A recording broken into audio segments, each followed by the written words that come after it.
Wow, so La Paz, what an incredible city. It's the world's highest capital city, and it was originally a stopover for me on a much longer trip. So I went there in 2019 for the first time, but I was only there for 2 nights, obviously nowhere near enough time.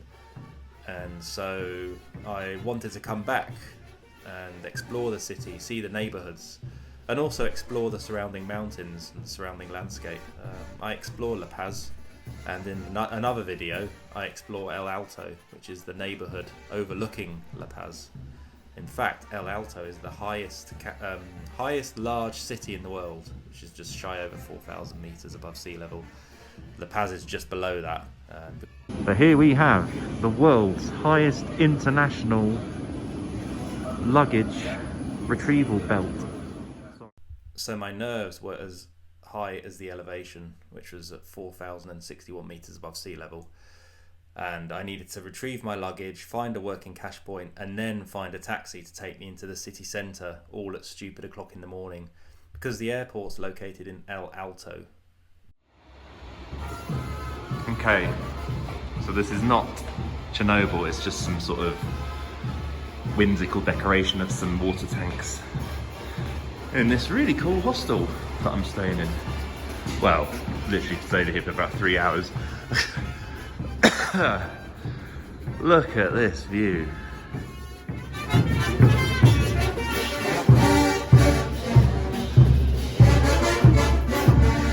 Even though I've been here before, it looks even better the second time round. Oh, I could cry with happiness at this view. And that's Illimani, the mountain that I want to climb to raise money for the Roy Castle Lung Foundation. Yeah, that's El Alto up there, which is where the airport is, and the taxi driver took me all the way down that road there. It goes all the way around the canyon and back to the bottom floor of this hostel. And you can see the buses there, because that's the bus station. And apparently it was designed by Gustav Eiffel, overlooked by Gustav Eiffel anyway. And I'm staying somewhere down in the main city, which is just over there. Nearly got run over by a minibus. Not great. I was thinking this is like a version of Ghana, Accra in Ghana. There's a lot of sort of areas where I'm being reminded of it, especially the way the women carry their little babies. But it's like Accra on steroids, basically. I think I'm just going to start recording everything in this place. There's some sort of march going on. I'm finding it's all a bit overwhelming. So we're having some breakfast in this lovely little, the Carrot Tree restaurant with this impressive view. And hear the people below chanting. I don't think you can see them. Oh yeah, you can just about see them. So my plan for today is enjoy this breakfast. So in addition to cycling and mountaineering, one of my big special interests is in architecture, specifically high-rise buildings. So I thought it'd be quite fun to stay in one of the tallest buildings in La Paz, which is in turn the highest capital city in the world. So I found myself booking this apartment on Airbnb, and it was on the 20th floor of a high-rise building in Sopocachi, which is a really nice area of La Paz, and it's where all the cool restaurants are. However, when I got there, the apartment was locked, and so I had to sort of traipse downstairs again with my backpack. The reception was really friendly and allowed me to leave it there. So I decided to hike up to a little park nearby and check out the view. And then I thought I'd go back to the Airbnb, and I walked up onto the roof of the skyscraper, which also afforded a really incredible view. And you've got this cool little window here. So these nice tiles. And apparently these rocks are sort of reminiscent of the Valley of the Moon, which I may get to see one of the days I'm here. So yes, there's a nice little Cute little park. It's like a romantic little place for La Pazians.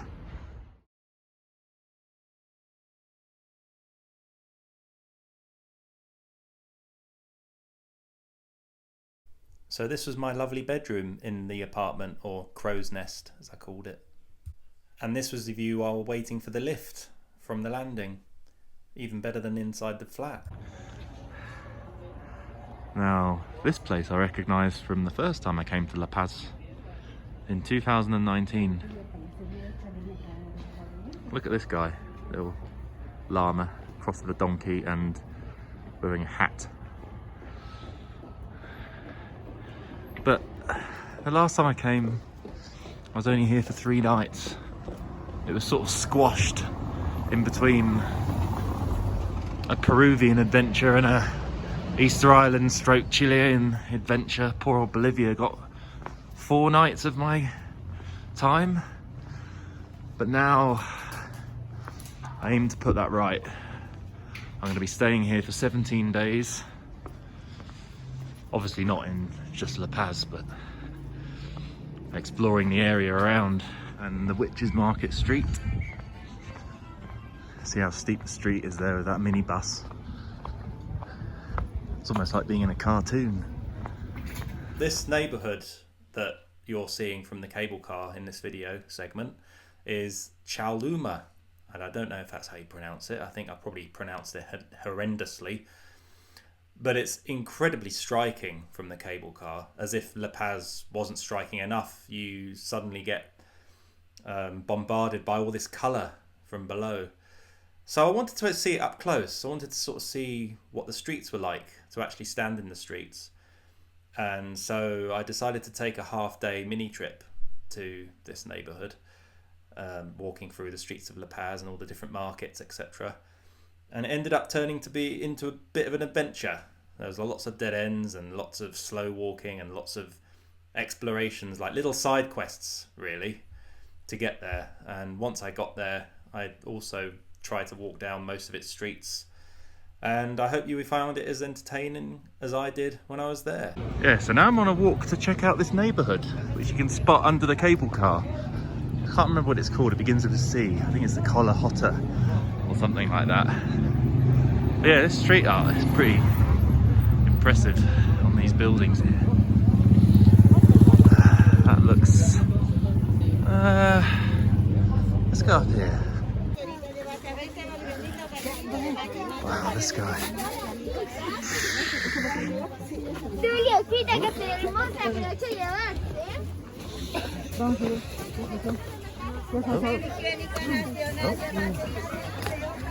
Shit. Don't know what happened there. In the middle of some sort of argument. So, is this the middle of the Andes? No. It's a street that apparently exists on my Maps.me. According to Google Maps and Maps.me, this is a street, and so because I'm stubborn, I decided to follow it until the very bitter end. There's no getting over there unless I go over that. Okay, this is all what adventuring's about, isn't it? Don't get my foot speared on one of those bits of rebar. Won't be doing Ilimani then. Let's see now. It's like I've got strength in my hands.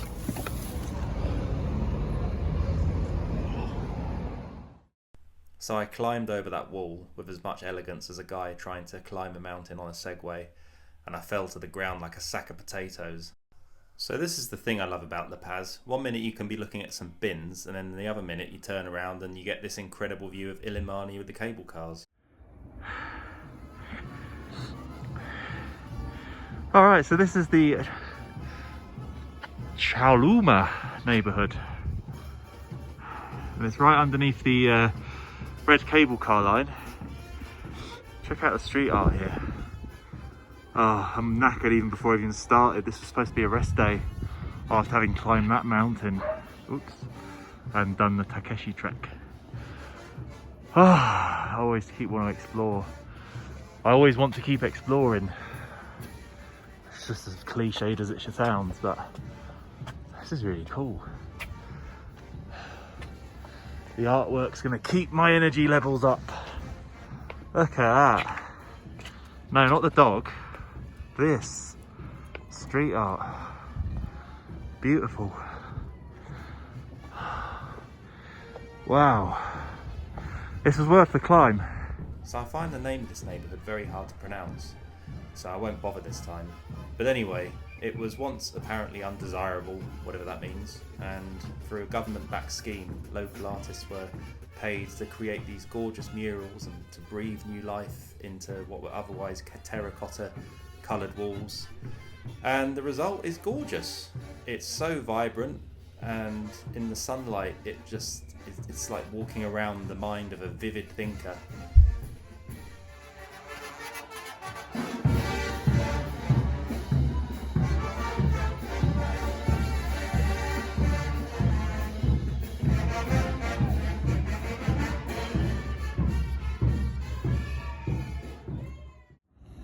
Barney the dinosaur wandering through the streets of La Paz. Just another random going on in this city. As someone who has Asperger's, I was very overwhelmed in La Paz, despite the fact it's a place I really love. So I decided to go back to my apartment that afternoon and just sit down and relax and enjoy the views. After all, I got myself an apartment, so I might as well enjoy it. I'd hardly spent any time there. So this was the first ever time that I decided to spend over 2 weeks in one area.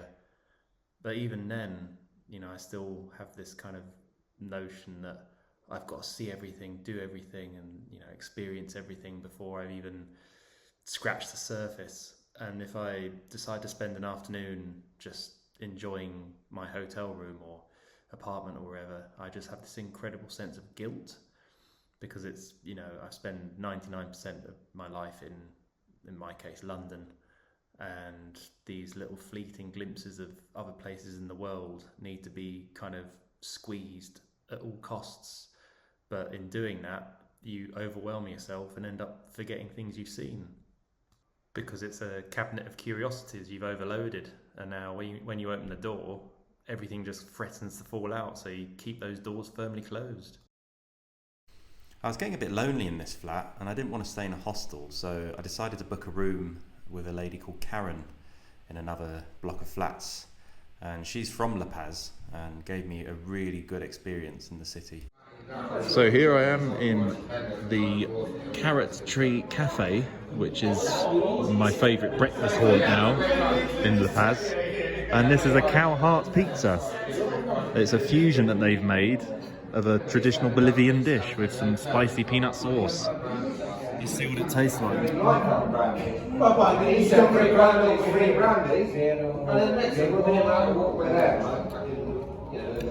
like it. Oh, I like it.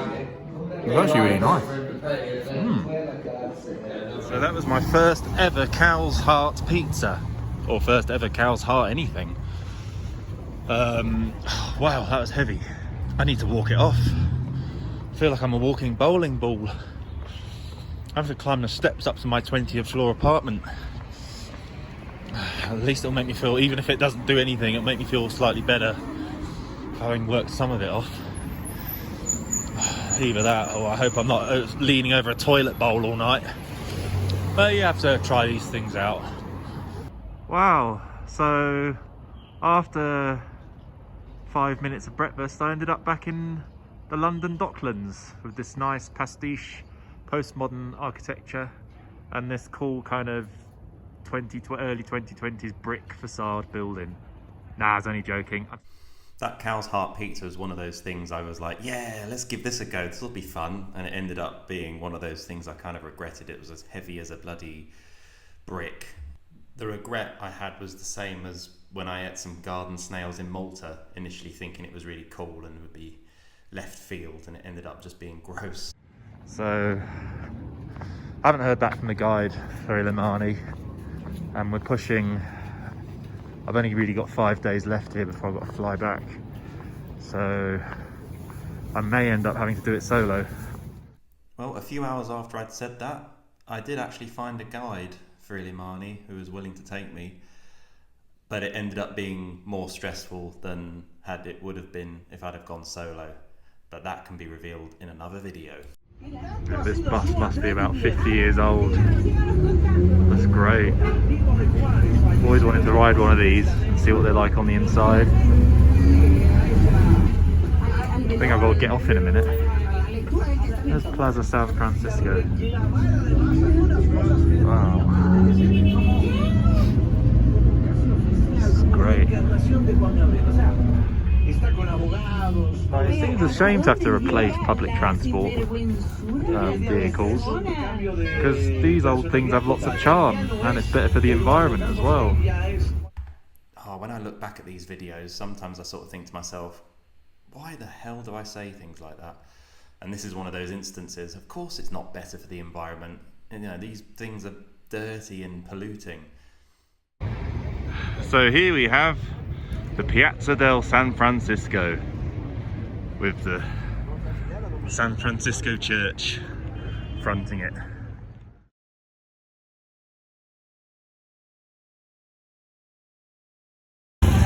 Okay, so I wonder what's going on here. He says as he's wandering to the art gallery.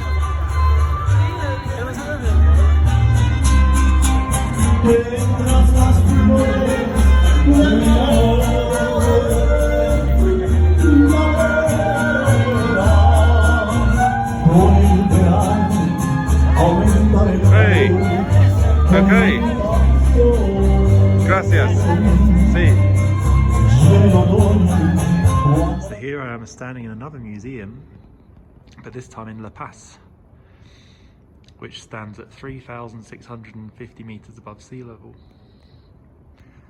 Now I'm getting sort of Bogota vibes from this museum, but I think that's due more to the fact that I haven't visited a single museum since I've been in La Paz. And as you can see, it's absolutely packed with people. This is the inside. This is what the inside of one of those Eduardo Mamani buildings looks like. Totally ostentatious and over the top. Roberto Mamani. Just to be clear, not the same bloke as the architect I just referenced a few seconds ago. Bolivia. How I love you and your total lack of health and safety. So it's the Moon Valley landscape, sort of famous tourist attraction in La Paz, at the bottom of La Paz in the other bit. And it's really cool. It's as if the landscape, nature has glitched out and like, I don't know, some coding's gone wrong in the game or something, and it's like made this landscape look like that. So cool. Okay, so this is Green Tower, which is La Paz's and Bolivia's tallest building. But what's funny is the top floor is still lower than most of the city, especially El Alto.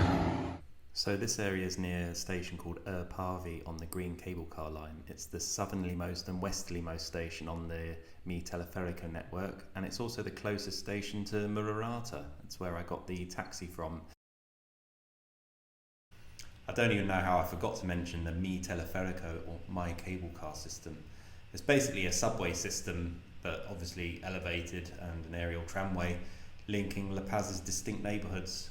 So it opened in 2014, linking El Alto to La Paz, and it cut journey times so much because originally you had to sit in traffic all the way up the spiralling roads that lead to the top of the canyon to El Alto. And it's just such a cool way of seeing the city. It's like you're seeing a cross section through the city. You discover so many different neighbourhoods. So for example, Chauluma I found just by sitting on the cable car. This view of Illimani with the cable car in the foreground is definitely my favourite view in the whole world. Just takes my breath away. Which sounds so cliched, but fuck it. Sometimes you can't find the words to describe something other than the obvious. I decided to head back to Karen's flat because I wanted to get to know her more, as she's a local from La Paz. Traveling up to the 18th floor. This could be an adventure. So this is my new room, and the view is very special. This is my room in Karen's flat with her cat Ganesha. So, as cliched as it sounds, I love the surprises that travel brings, and in this case, staying with Karen was one of the best moves I made on this trip. I found her on Airbnb, and she was letting out her spare room to me and all sorts of other travellers. And on this occasion, she took me and another traveller she met to this incredible restaurant called Gustu in the downtown area of La Paz called Calejota, which is in the wealthy area. And oh gosh, the food was unbelievable. Actually blew my mind. It's listed as one of the 50 best restaurants in the world, and it's number 38 on that list, as I was made aware. And the starter I had was like a llama salad. You can see it there with the oak in the middle. And then the main course was, I can't even remember what it was, but it's all based on it's a fusion of traditional Bolivian cooking. And it's one of these restaurants that always changes their menu to reflect the diversity of their cuisine. So I have no idea, looking back, on exactly what I ate. I just remember it being incredibly aromatic and delicious. And the waiter was just as passionate about the food we were eating as we were, giving us this really detailed description of what it was. Oh, that's really cool. You can get yourself a model of a Bolivian bus. It's got seats inside and everything. That's really cool. I like that. Even better if it has the stairs, but I don't know if they could put them in. Probably a bit much to ask for a children's, what I assume is a children's toy. But yeah, it's the same size as my blooming rucksack. Imagine taking that on checked-in luggage. I mean, actually, it's not. I'd be very unfair to baggage handlers. They handled my luggage very well. Nothing was damaged. So I was just going to make a gag about how that bus would just end up being smashed to pieces, but it probably wouldn't be, actually, to be fair. Yeah, so this building is I think it's called the San Isidro prison. It's like the high security Bolivian prison for Bolivians or anyone that commits a crime. What am I talking about? Apparently back in the day, adventurous tourists could go in there and pay and then like have a party with the inmates. Don't know, that's the idea of parties for me, and then having a party in a prison. It's not really getting my juices flowing, so to speak. Yeah, for me the Mururata Mountain's like really interesting. For a lot of other people it'd just be another snowy peak sitting in the background. So, wow, bright sunlight. But yeah, this prison, there's actually a whole hierarchy. When you're a new inmate, you kind of start at the bottom. It's like a mini world, I suppose. People can earn money and get a better cell, and have your own cell would be the ultimate luxury in that place, I guess. And then you got the business district, an old taxi, which is not going to run me over because it's a green man.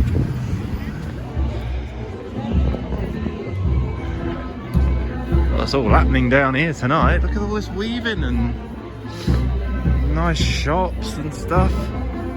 Wow. It's like a marching band of some sort. I know the Bolivians have an army, and this sounds like marching band sort of music. If only they did not lose their coast to Chile.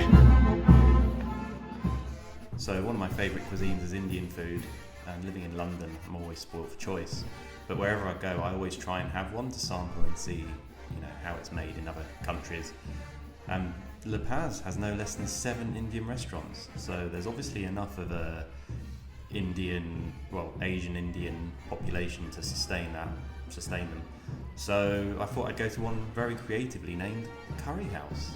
and it's perhaps one of the highest Indian restaurants, at least outside of India anyway, in the world, being about 3,650 metres, which is La Paz's elevation.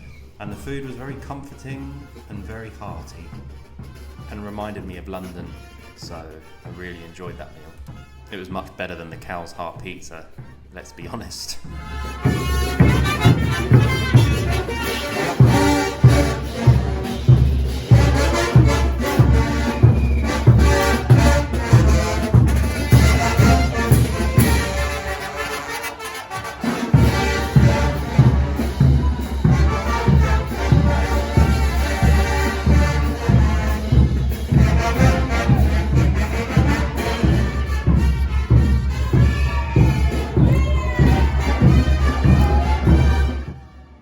So this is what I felt like when I had to leave La Paz at 1:30 in the morning due to the altitude and the fact that planes can only take off at night due to the thin air.